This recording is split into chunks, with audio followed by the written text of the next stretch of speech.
Hello everybody, welcome back to Kanga TV, home of North Melbourne fans, and welcome to the home of the round 23 winners, North Melbourne running out 48-point victors against Richmond this afternoon in Hobart, our final farewell to Ninja Stadium after 14 seasons and 41 games. North Melbourne 2015 135 to Richmond 13-9 87, and there is so much to talk about on the back of this game, and it was definitely one of the best performances I have witnessed as a North fan for quite some time. We've had a couple of massive wins this season, but few more complete than that second half performance against the Tigers. We will jump into all of that and more very soon, but let's just start off the review with a mention of Harry Sheezel. It is a pleasure to watch Harry Sheezel play football each and every week, and today was no exception, equaling Tom Mitchell's record. 54 disposals in a single game. If you don't mind, Shee's top it off with a couple of goals for him as well. He's had a really interesting season, Harry. I think it's no surprise that he probably was slow to get off the mark at the start of the season, and there were a number of factors as to why that might have been the case. He was never really settled in one position from the start of the season. He was moved in to cover all different holes all across the ground, and by rounds 6 or 7, it was probably starting to get to him mentally as he could not adjust and he just couldn't get his game going. We know what he's capable of, and today was a rare case and a rare showcase of the very best of Harry Sheezel. But even Harry prior to today has been absolutely exceptional. He leads through action and he leads through class, and for someone like Harry to struggle in the beginning of the season the way that he did, and then to have his personal game come under scrutiny, I don't know if all that criticism was unfair. I definitely think that his season at the start of the year, in comparison to the two previous seasons, definitely was lackluster, and it probably wasn't what we had expected and what we have come to know and love about Harry Sheezel. But over the past 3 weeks in particular, he has not only found his best form, but he has just been playing some scintillating footy, and 54 touches in a game of footy, 28 to half time. It was just insanity, just pandemonium down at Bellerive Oval. And I think the thing with Harry's game today is he was instrumental. It's not like he was just, hunting and gathering and chipping away at possessions here or there. He was a playmaker. He was instrumental as we were trying to move the ball from one end of the ground to the other. He contributed on the scoreboard as well. And I know that I can speak on behalf of the entire fan base when I can say what a joy it is to see Harry Sheezel out there enjoying his footy and just doing what he does best, dominating games and really just being such an integral part of this midfield for North Melbourne. So we cannot start this review and we cannot start this video without paying homage to Harry Sheezel and his performance today, his record-breaking performance today. Speaking of records, as I mentioned at the top of the video, we have said farewell to Tasmania after 14 seasons and 41 games, and we finish up on just about an even ledger, 19 wins, 20 losses and 2 draws over the 41 games down in Tassie. It definitely served its purpose, particularly in those early days. It was a fortress for us in, seasons 2011, 12, 13, 14, when we were making a charge towards finals. And while the relationship has maybe soured slightly as the years have gone on, it was awesome for us to be able to finish that off on a positive note as we close a chapter on our time in Tasmania and look to build a new fortress over in Western Australia. Let's just get straight into this review. Like I said, there is so much to talk about and I cannot wait any longer. Starting off on the game as a whole, and there was no underplaying the significance of this game. We spoke about it quite a bit during the week here on the channel. A win for North Melbourne would take us to 5.5 wins for season 2025, making this our best season since 2019. It would also be the first time since 2018 when North had defeated the same side twice in a season. So a couple of really big milestones for us, and I think externally, it would just sound ridiculous, some of those numbers, but for a club that has been struggling for so long, it's really nice to see us take a big step in the right direction, especially in this season. And I've spoken about this a few times throughout the course of the year on the channel. We've had quite a few opportunities to take big scalps as a football club and big steps forward as a football club this season. In particular, that game against the D's at the MCG a few weeks ago, you win that game, you move into 14th position on the ladder, and that, I think, is a game that on paper we probably should have won.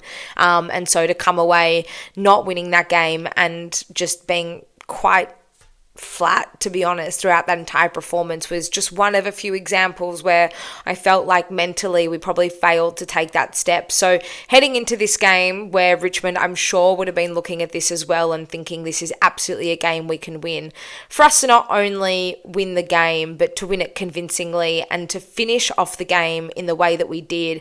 Against Carlton, we were 8 goals up at 3/4 time and we only ran out 11-point victors, but this, along with the West Coast game and the D's game, were the 3 games in particular where we have just come home with a wet sail, and for us to just dominate in the second half the way that we did. We actually were really, really good in the second quarter as well. I actually thought North were probably the better side after quarter time, but we just didn't have the conversion rate to show for it. We were so inaccurate in front of goal, and you know that old saying goes, bad kicking is bad footy, and I'm really glad that we were able to tighten it up and sort of find our way to find some form in front of goal. Cam Xerri going off also with that ankle injury in the second quarter, early in the second quarter. It looked like a knee injury at first, but the club did confirm that it was just an ankle. So hopefully it won't be too serious for him. It wouldn't surprise me if we don't see him next week for our final game of the season.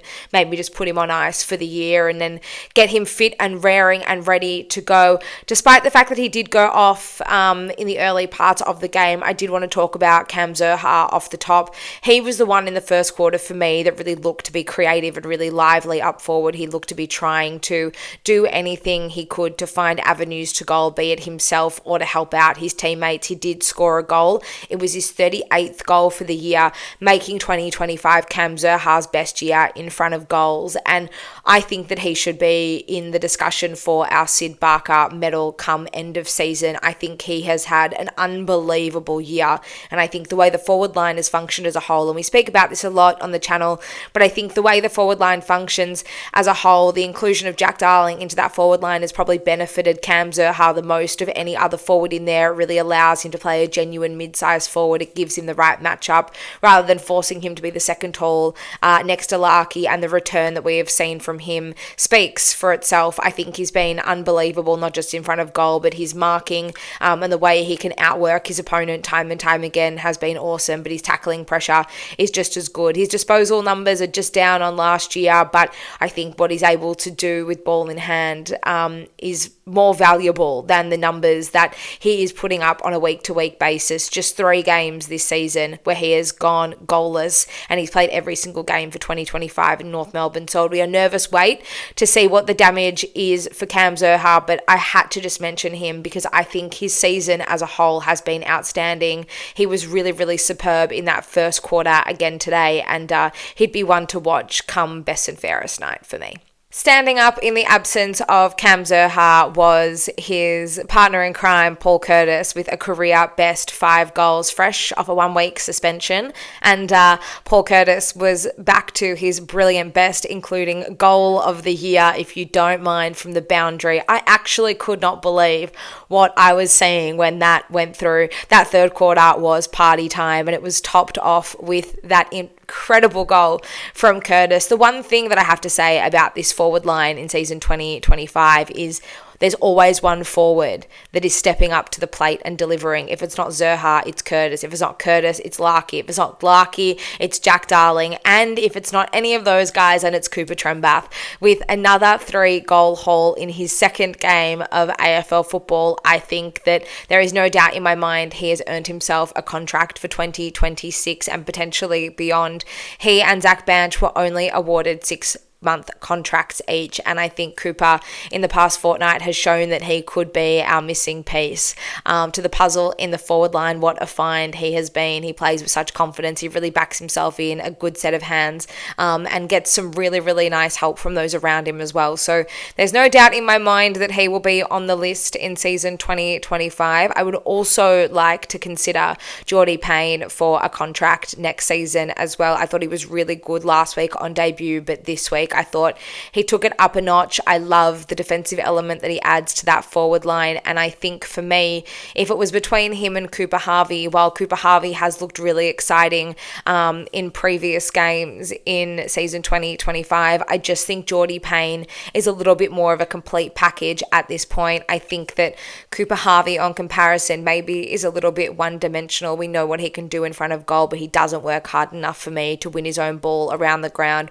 or in the forward line. And we know how quickly and how easily teams are able to dispose of the ball and to move the ball out of our attacking 50 time and time again. And Paul Curtis being back in that forward line probably stopped that a little bit today. And I thought Jacob Constanti's defensive work inside forward 50 was great as well. But I think we need more players to work harder because our defensive blueprint across the ground is pretty weak at best, and we do need to do everything we can to keep the ball in our attacking half of the ground. So if I was looking at both of those guys heading towards the end of the season, if we were only going to give one of them a contract, given that Constanti has a contract for 2026, then Jordy Payne is probably the one I would be going with at this stage. And I understand that the romance and the name attached to Cooper Harvey gets all of us feeling so excited, and we dare to dream about what the Harvey name could do in the next generation. But right now, he's probably not cutting it for me the same way that Jordy Payne is. And I feel like Jordy Payne's ceiling is probably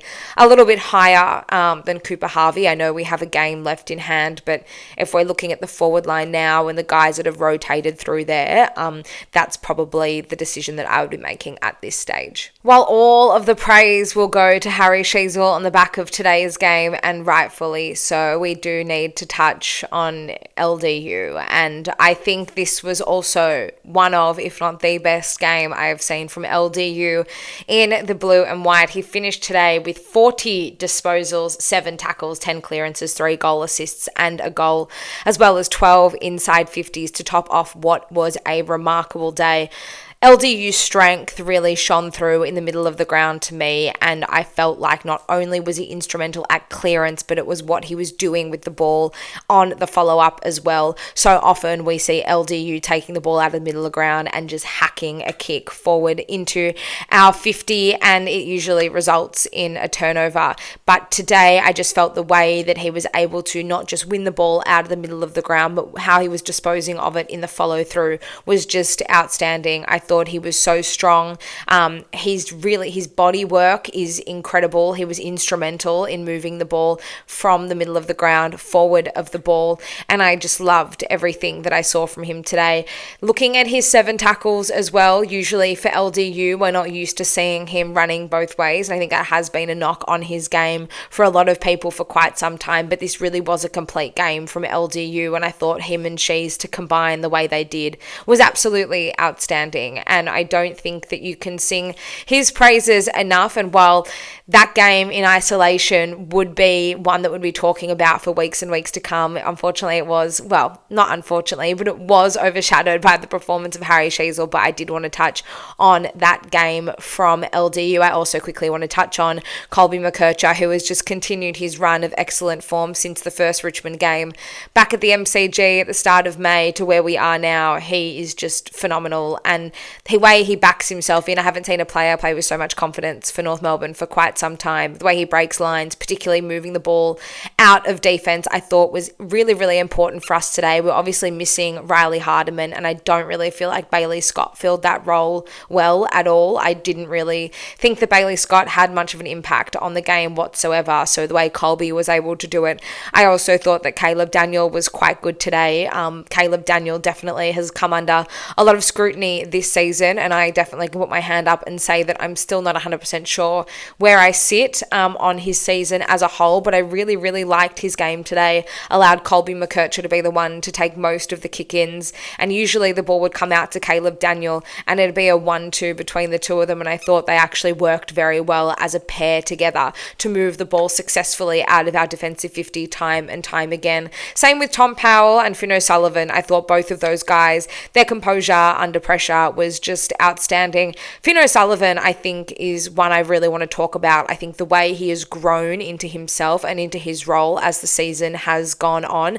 He didn't start off with a massive bang, the way that some debutants do, but the way he is built in season 2025, he is one of our best ball users, and the way he looks so cool and calm and collected with ball in hand. He too is really fearless, and I love how there's never any question or hesitation for him when there is a ball there to be won. I love Finn O'Sullivan. He's become one of my favourite players to watch, and I think you need these guys who are no frills, hard workers and clean users of the footy to be able to unleash the likes of a McKercher or an LDU, and the way that Foss really complements our midfield, I think he is a really integral part of that. I thought Tom Powell too was awesome, probably a little bit more of a flying under the radar game for Tom Powell, but he too, the way he uses the ball, especially the way he was able to dispose of it going into our forward 50, I thought was excellent. And I think both of those guys, probably not quite the flashy games from them today, but there's just no way we couldn't talk about them, and the midfield unit as a whole,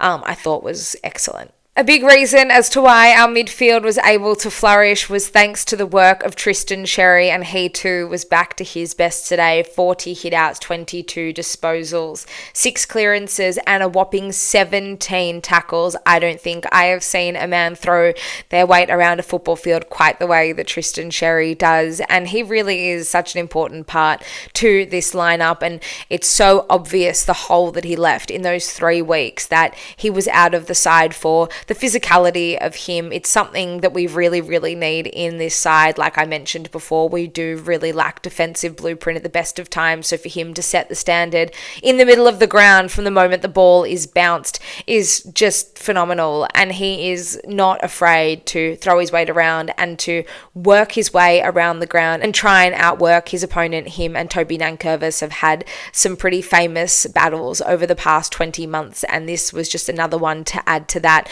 I thought Nankervis was excellent as well today, but Xerri definitely got the better of him on this occasion. While you don't want to sit here and talk about too much doom and gloom on the back of an 8-goal victory, I do need to draw attention to the 2 wingmen in the side. I did mention Bailey Scott before, and while he did move back to play more of a defensive role, I didn't think he had much contribution to this game at all. I also want to talk about Dylan Stephens, who is probably the reason why Bailey Scott has been kept out of the side for majority of 2025, and Dylan Stephens in the first half of this year, more than happy to put my hand up and eat my words on him.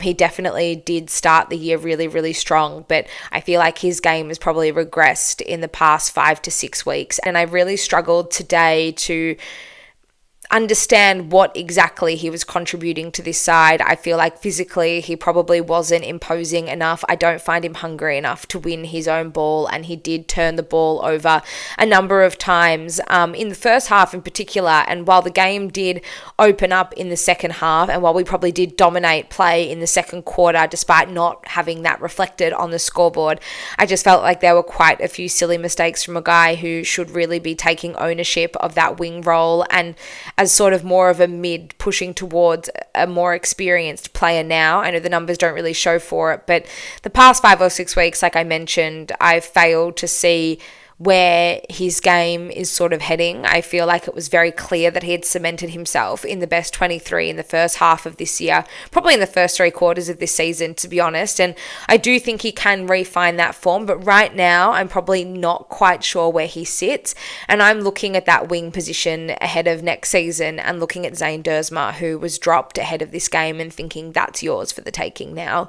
And I really think if we can turn Zane Dersma into that sort of Mason Wood type wing hybrid that pushes forward of the ball when we need him to as well, I think that's going to be the best use of Zane Dersma in the medium to short term anyway. And I really think that he's the one with more potential than both Scott and Dylan Stephens at this stage. And I don't want to sit here and be negative and be all doom and gloom on the back of what was a pretty fun and exciting victory for North fans, but it is something that I definitely would be looking at ahead of season 2026. Time is running out for us to finalise the pieces of this side before we make a push up the ladder, and decisions like this and personnel like this could really be the difference between us having a 5, 6, 7 win season next year to a 10 to 12 win season. Clearly there's enough personnel and enough talent in that side, as we saw today, that can just rip games apart when we get on a roll. And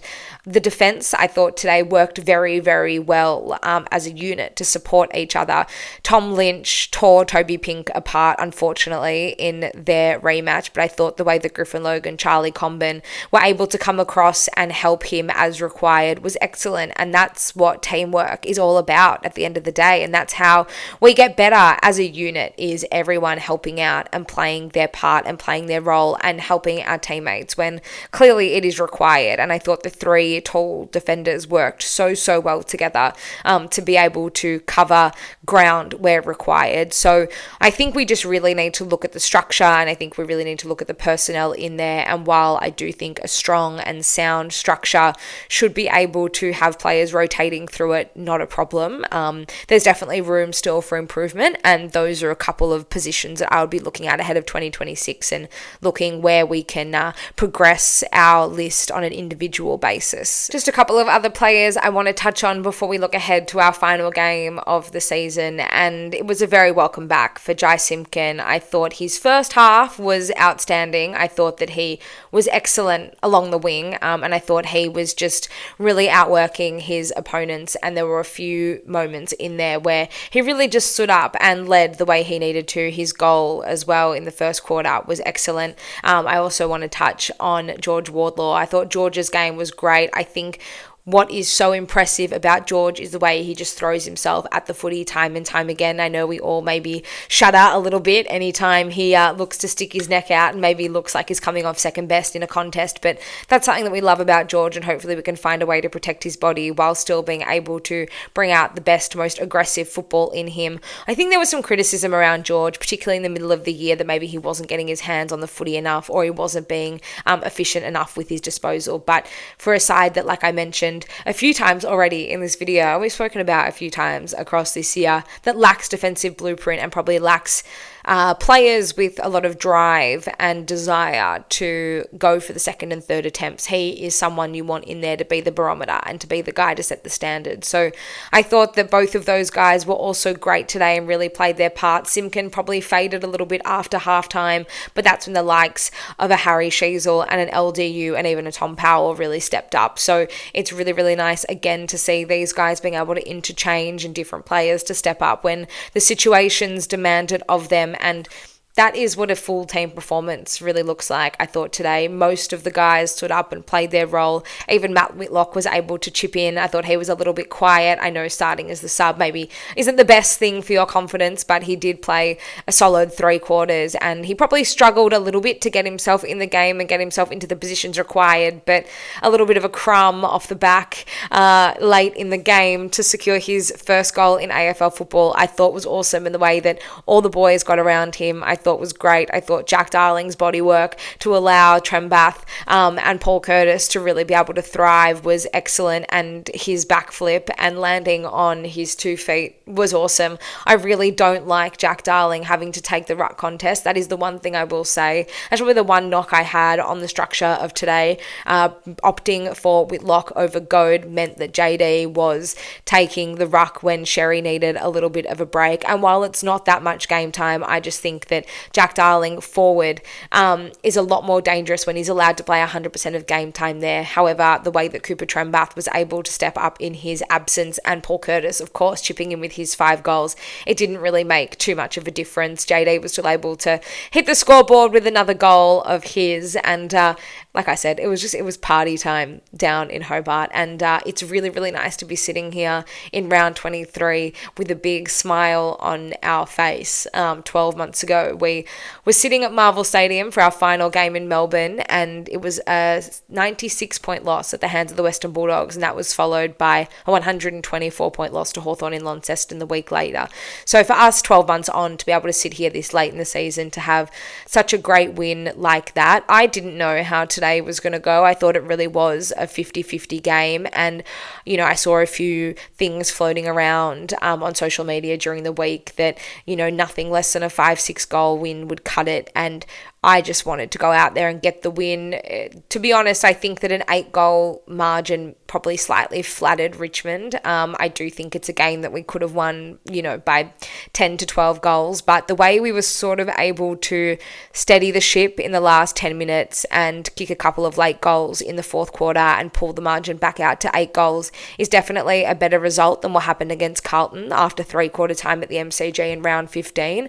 And I'm definitely happier in this position than I was at the end of round 15, just in terms of the way the game played out, and of course more much happier than this fixture round 23 last year. It just gives fans a little bit of confidence, a little bit of hope going into our final game next week. We take on Adelaide at home at Marvel Stadium. We only won the one game at Marvel Stadium this year, all the way back in round 2 against the D's, but I really hope we can put in a brave fight. And honestly, on the back of today's game, you sort of just dare to dream. I think the emotion takes you and your imagination to wild places, and football's an emotional game at the end of the day, and we just want to sit here and see our team do the very best that it can. We will welcome back Riley Hardiman next week as well, no doubt, coming back on the back of those concussion protocols, which adds a really solid defensive element to our backline, and hopefully we can just put all these pieces together. We might be without Cam Zerha, but if there's performances like that from Paul Curtis or Harry Sheezel again, then you just never know what's possible against the flag favourites in round 24. I personally am on top of the moon. I could not be happier sitting here this afternoon. I'm sure many of you guys watching at home are feeling the same way. Feel free to leave all of your thoughts in the comments down below. We can keep chatting throughout the week over on socials as well. Kanga TV show on Instagram, Facebook, X, and on email.